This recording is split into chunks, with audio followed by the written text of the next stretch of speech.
Cerita ni sedap. Nama cerita ni Dead Silent. Cerita ni bermula dengan Jamie Ashen yang waktu tu tengah duk repair sinki rumah dia. Sambil tengah duk borak dengan bini dia, tiba-tiba tintong loceng rumah dia orang berbunyi. Jamie ni pun cepat-cepat lah pergi buka pintu. Alih-alih dia tengok tak ada siapa pun kat pintu rumah. Yang ada hanyalah sebuah bungkusan yang ditinggalkan di atas lantai. Dia duk cari-cari lah juga, tapi tak nampak orang yang hantar bungkusan tu. Santa Claus barangkali. Jamie dengan bini dia pun duk buka lah kotak tu. Dalam kotak tu ada sebuah patung ventriloquist.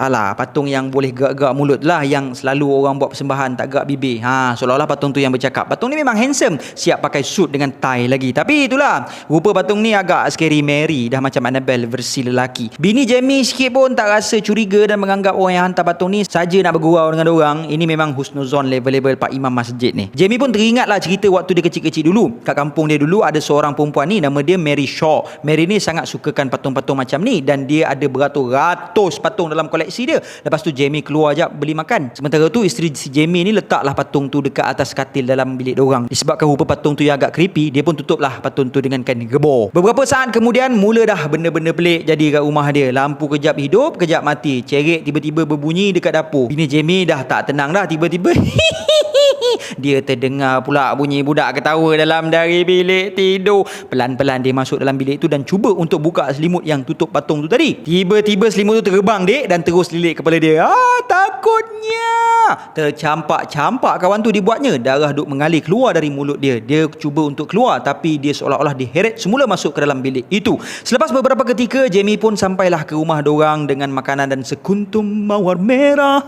Nyanyi pula. Dia agak pelik lah, takkanlah bini dia tak perasan bunyi bising cerit dekat dapur. Lepas tutup je api, dia pun carilah bini dia. Dia dengar samar-samar suara bini dia dari dalam bilik tidur. Abang, marilah sini. Ayang ada surprise untuk abang ni. Dah kenapa suara bini aku garau semacam? Dia pun pergilah buka selimut atas katil tu dan alangkah terkejutnya dia bila jumpa bini dia dalam keadaan mulut tenganga dan lidah dia seolah-olah dipotong. Disebabkan terlalu terkejut, Jamie pun terberundulah sikit dan dia ternampak patung tadi berada di atas lantai pula. Dekat balai, Jamie bagi tahu polis yang dia syak kematian bini dia ada kaitan dengan patung pelik yang muncul tiba-tiba dekat rumah dorang. Mengikut kepercayaan orang kampung dorang dulu-dulu, patung ventriloquist ini adalah petanda buruk dan boleh menyebabkan kematian. Detektif ni nama dia Jim Lipton, T.O. Bengso. Dia memang tak percayalah dengan cerita Jamie. Lagi-lagi rumah dorang memang tak ada langsung tanda-tanda kena pecah masuk. Jadi detektif Lipton tu pun syak lah yang Jamie ni sengaja mereka-reka cerita untuk cover perbuatan dia. Tapi disebabkan tak cukup bukti, Jamie pun dibebaskan. Sampai je dekat rumah, Jamie terus cari kotak patung tu tadi. Dia pun koyakkan kain yang balut kotak tu dan kat belakang tu dengan jelas ada satu gambar perempuan dengan anak patung tu. Bawah gambar tu tertulis nama Mary and Billy dan bungkusan tu juga datang dari kampung dia di Ravens Fair. Tak fikir panjang dek, Jamie angkut patung tu dan terus balik ke kampung. Tujuan dia balik sebab dia nak tahu apa kaitan patung tu dengan kematian bini dia. Sambil-sambil tu juga dia nak cari bukti supaya dia tidak dipersalahkan dalam kes kematian bini dia. Setelah sekian lama sampai jugalah Jamie ke kampung halaman. Ada seorang perempuan ni jemputlah kedatangan Jamie. Rupa-rupanya perempuan tu adalah mak tiri Jamie yang baharu. Ya Rabbi, punyalah lama tak balik kampung sampai bapak kau sendiri kahwin baru pun kau tak tahu bertuah punya anak. Jamie ni sebenarnya memang tak berapa rapat sangat dengan bapak dia pasal bapak dia ni dulu kaki pukul. Bila bapak dia muncul je terkejutlah si Jamie ni. Bapak dia yang dulunya gagah, strong man in the world white beard, sekarang hanya berkerusi roda. Bapak dia juga nampak pucat dan tak bermaya. Beberapa bulan lepas bapak kau kena stroke, sejak dari hari tu dia hanya berkerusi roda dan bergantung dengan tangki oksigen ni je untuk hidup. Bapak dia cubalah berbaik dengan Jamie tapi Jamie memang tak berminat langsung. Dia tanya bapak dia pasal misteri perempuan yang bernama Mary Shaw dan kenapa orang kampung dulu takut sangat dengan perempuan tu. Waktu mak dia masih hidup dulu pun mak dia pernah bacakan puisi pasal Mary Shaw ni. Beware the stare of Mary Shaw. She had no children, only dolls. And if you see her in your dreams, make sure you never ever scream or she will rip your tongue out at the seam. Jadi beruk pula. Inilah puisi yang mak dia bacakan kat dia. Bapak dia tak layan sangat dan cakap yang semua tu hanyalah kepercayaan karut. Disebabkan bapak dia macam tak membantu sangat, Jamie pun keluarlah dari rumah tu. Mak tiri dia duk pujuklah si Jamie ni, tapi Jamie ni tetap tak nak berbaik-baik dengan bapak dia. Dia trauma dengan pengalaman masa lampau dan still tak boleh memaafkan kesalahan bapak dia dulu-dulu. Seterusnya Jamie pun pergi ke kawasan kubur tempat tu. Penjaga kubur kat situ bernama Henry the Undertaker dan dia bagi tahu yang dia akan uruskan mayat bini Jamie lepas settle dah siasat oleh pihak polis. Malam tu Jamie sewa bilik kat motel dekat situ. Dia pun letaklah patung huduh tu atas kerusi. Vibe bilik tu agak creepy lah, dengan lampu neon warna merah duk berkelip-kelip, mengundang rasa seram betul lah. Tengah syok tidur, mata patung tu mula bergerak-gerak pula. Tiba-tiba si Jamie ni terjaga dari tidur dan sedar-sedar je patung tu dah ada sebelah member. Dalam keadaan panik, dia ternampak Mary tengah duk tenung dia dengan muka yang mengerikan. Apa lagi tuan-tuan dan puan-puan, Jamie cepat-cepatlah hidupkan lampu. Bila dah terang ni, tak nampak pula benda-benda pelik. Patung Billy tu pun elok je duduk kat atas tempat asal atas kursi. Pada masa yang sama, mayat bini Jamie pun dah sampai. Tengah Henry duk uruskan mayat tu, bini dia tiba-tiba menyelinap ke bilik bawah tanah. Bini dia ni macam tak berapa betul sikit, mungkinlah sebab faktor usia. Dia pun suruhlah bini dia keluar dari situ. "Jemah, keluarlah oi. Hang buat apa dalam tu? Nang noi betul." Tapi bini dia tak nak. Bini dia kata dia takut sebab kat luar ada perempuan duk kacau dia. Sudah, perempuan mana pula ni? Lepas dia berjaya pujuk bini dia keluar dari bilik bawah tanah tu, Henry pun sambung uruskan mayat bini si Jamie tu. Esoknya bini Jamie pun dikebumikan di tanah perkuburan kat kawasan tu. Bini Henry tu pergi jumpa Jamie dan cakap sebenarnya bini Jamie dibunuh oleh Mary Shaw. Terkulat-kulat lah si Jamie lepas dengar perempuan tu cakap. Henry pun muncul dan minta maaf atas keceluparan isteri dia. Lepas tu Jamie perasan yang dia sebenarnya berada berdekatan dengan kubur Mary. Jamie pun cepat-cepatlah balik ke bilik motel dia, ambil patung yang huduh tu dan patah balik ke tanah perkuburan tadi. Sebelah kubur Mary ada satu kubur kecil yang mempunyai nama yang sama dengan patung tu. So Jamie pun galilah kubur tu dan dia pun jumpalah satu keranda kosong dalam tu. Lah, macam manalah si Billy ni boleh keluar dari keranda dia? Apa lagi, Jamie pun letaklah patung Billy tu dalam keranda dia balik. Masa dia nak tutup je keranda tu, si Billy tu boleh pula toleh pandang dia. Gelabah ayam serama lah si Jamie dan dia pun cepat-cepatlah masuk dalam kereta. Baru je nak gerak, tiba-tiba muncul kelibat si Billy tu kat tingkap kereta dia. Jamie pun keluarlah dari kereta tapi tak nampak pula Billy kat mana-mana. Masa Jamie sampai ke bilik motel, tiba-tiba Detektif Lipton yang handle kes bini dia ada dalam bilik itu juga. Detektif Lipton dah gali balik si Billy tu keluar dari kubur. Dia pelik kenapa Jamie duk tanam patung tu, seolah-olah macam nak sembunyikan sesuatu. Betul tu, saya bukannya nak hapuskan bukti ke apa.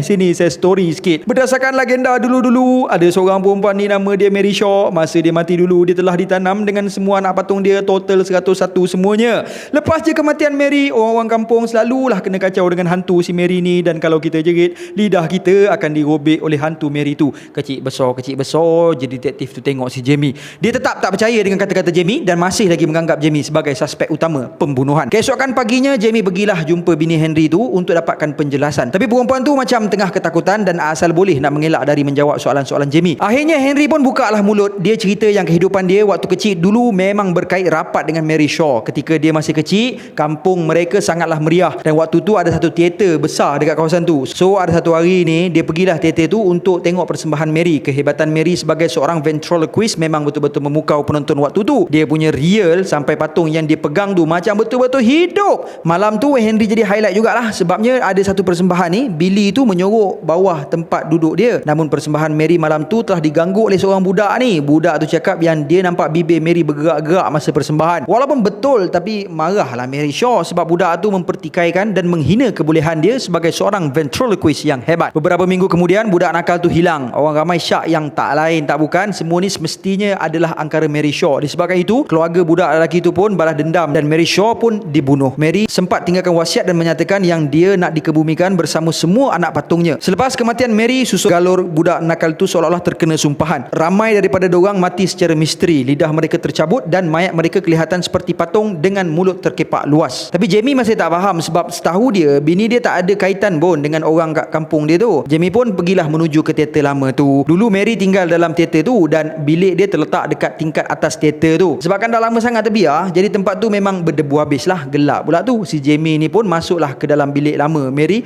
dan banyak barang kepunyaan Mary masih ada kat situ. Jamie terjumpa satu buku milik Mary yang penuh dengan lukisan anak patung dan tubuh manusia. Sebenarnya Mary cuba untuk cipta patung ventriloquist yang paling sempurna. Muka surat seterusnya menunjukkan gambar budak nakal yang hilang tu siap dengan nama penuh budak tu. Nama budak tu adalah Michael Ashton. Alamak, itu jam barulah Jamie sedar yang budak nakal yang hilang tu sebenarnya adalah kerabat dia juga, iaitu keluarga Ashton. Dengan tidak semena-mena, dia ternampak bayangan Mary di cermin. Bila dia berpaling je, Mary tak ada kat situ. Sementara itu, Henry perasan yang bini dia tengah bercakap dengan patung Billy tu. Entah macam manalah patung Billy tu boleh sampai situ. Apa lagi, marahlah kawan tu. Dia pun ambil patung tu dan letak patung tu dalam makmal dia. Tiba-tiba dia terdengar suara bini dia dari dalam bilik bawah tanah. Dia ingatkan yang bini dia tengah merajuk dan terperangkap kat situ lagi. lagi. Henry pun merangkaklah ke dalam untuk selamatkan bini dia, tapi ternyata tu semua hanyalah perangkap yang telah dirancang oleh Mary. Masa Mary munculkan diri, Henry pun menjerit ketakutan dan dia pun terus dibunuh oleh Mary. Jamie pergi ke rumah bapa dia. Masa tu bapa dengan mak tiri dia tengah makan.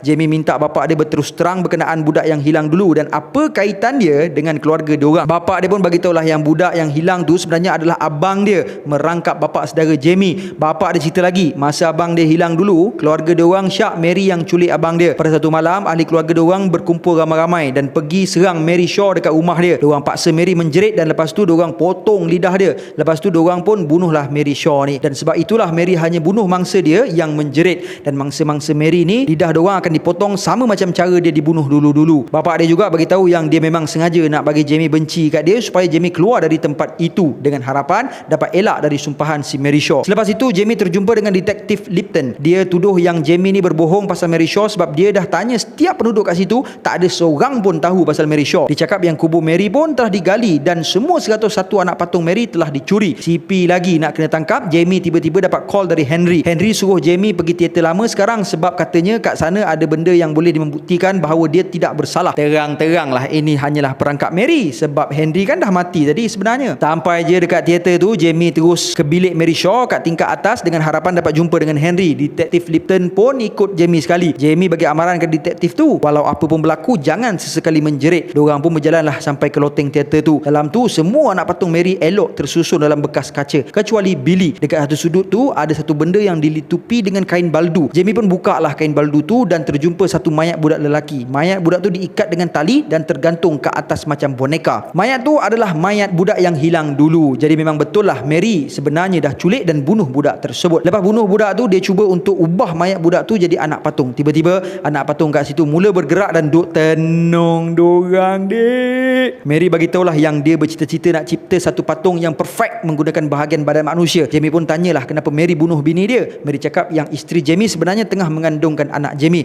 Disebabkan ada pertalian darah dengan budak yang hilang itu, maka Mary pun bunuh baby dalam perut tu sekali dengan mak dia sekali Mary bunuh. Jadi sekarang ni dalam keluarga Ashen tinggal Jamie dan bapa dia je yang belum mati. Mary pun muncullah dengan lidah panjang duk jilat-jilat muka si Jamie. Jamie undur ketakutan. Mary pun rasuklah satu patung badut ni dan detektif Lipton duk tembak patung tu. Mary pun masuk ke dalam patung dia yang lain. Jamie dengan detektif Lipton apa lagi kasih bakarlah semua anak patung Mary tu. Dengan cara itulah diorang dapat menghapuskan hantu Mary. Diorang pun larilah dari teater. Masa duk lalu satu jambatan ni, tiba-tiba jambatan tu roboh dan tanpa sengaja detektif Lipton pun menjerit sekuat hati. Dia pun serta-merta dibunuh oleh Mary. Jamie berjaya berenang ke tempat yang selamat dan masuk ke dalam keretanya. Tetapi dia sedar bahawa masih ada satu anak patung yang tinggal, iaitu Billy. Dia pergi ke rumah Henry dan barulah dia tahu yang Henry sebenarnya dah mati dibunuh. Isteri Henry tu cakap bapak Jamie datang tadi dan ambil anak patung tu. Pelik jugalah si Jamie sebab dengan keadaan bapak dia yang berkerusi roda tu, macam mana pula boleh datang situ? Tapi dia tak ada pilihan lain untuk hapuskan hantu Mary Shaw. Dia kena juga musnahkan patung Mary terakhir itu. Jamie pun terus pergi ke rumah bapa dia. Jamie jumpa patung Billy tu di dalam salah satu bilik kat rumah tu. Keadaan agak gelap dan dia pun hidupkan salah satu lampu. Waktu tu dia nampak bapa dia duduk kaku tak bergerak langsung. Dia cuba hulurkan tangan dan badan bapa dia jatuh terkepak ke depan. Alangkah terkejutnya si Jamie bila dia nampak belakang badan bapa dia lompong dan ada satu batang kayu yang menyokong badan bapa dia. Jadi bapa dia sebenarnya dah lama mati. Mak tiri Jamie lah selama ini duk kawal mayat bapa dia macam anak patung. Dan terbongkarlah identiti sebenar mak tiri dia. Mak tiri dia tu sebenarnya adalah patung sempurna yang telah dicipta oleh Mary. Walaupun rupa mak tiri dia sebiji macam orang, tetapi sebenarnya dia adalah sebuah patung. Mary menggunakannya untuk membalas dendam. Dia telah berkahwin dengan bapa Jamie dan kemudian membunuhnya. Dia duk kawal bapa Jamie macam anak patung ventriloquist untuk memperdayakan Jamie. Jadi patung terakhir Mary Shaw bukanlah Billy, tetapi sebenarnya adalah mak tiri Jamie sendiri. Jamie yang terkejut terus menjerit dan dia serta-merta dibunuh oleh Mary Shaw. Potret di lorong rumah itu menunjukkan bahawa semua ahli keluarga Jamie telah dibunuh